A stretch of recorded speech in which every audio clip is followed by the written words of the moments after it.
হযরত খাজা মাইনুদ্দিন চিশতি 6 রজব আজকে তেনার উরুস মোবারক যাচ্ছে, সুবহানাল্লাহ বলবেন। সুলতানুল হিন্দ খাজা গরিবে নওয়াজ আতায়ে রাসূল, তেনার কথা না বললে নয়। তেনার কাছে এসে এক যুবক জিজ্ঞেস করতেছে, হুজুর ইশক क्या है, প্রেমটা কি? আল্লাহর রাসূলের মহব্বতের প্রেমটা কি? খাজা গরিবে নওয়াজ একটা আহ বলে উঠলেন। একটা হাদিস মনে পড়লো, খাজা গরিবে নওয়াজ নিজে বলছেন হাদিসটা। বলেন এরকমই নবীজির সামনে এরকম সাহাবারা বসে আছে, এক সাহাবা জিজ্ঞেস করছিলেন, ইয়া রাসূলুল্লাহ ইশক क्या है, ভালোবাসাটা কি? এই প্রশ্ন যখন করলেন, পিছনে শেরেফুদা আলী বসেছিলেন।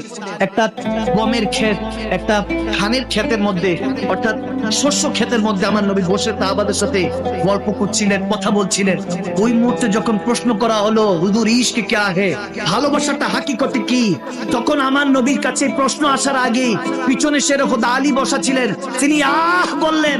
বলার সাথে ওই শস্য ক্ষেতে আগুন ধরে ওই শস্য ক্ষেত ছাই হয়ে গেল। আমার নবী বলেন, जिसके दिल में इतना इश्क है, आह निकाल से आग लग जाता है।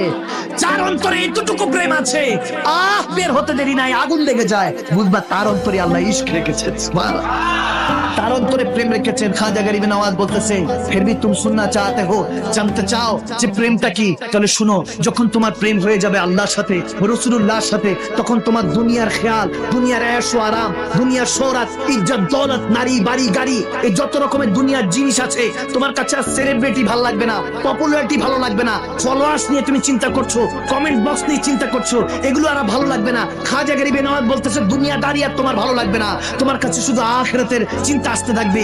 রব্বানা আতিনা ফিদ দুনিয়া হাসানা, তখন দুনিয়াটা তুমি সুন্দর করার জন্য ব্যস্ত হয়ে পড়বা। নামাজ দিয়ে, ইবাদত দিয়ে, কুনুতে ফাত দিয়ে, মহব্বত দিয়ে তুমি এই দুনিয়াটাকে আবাদ করবা।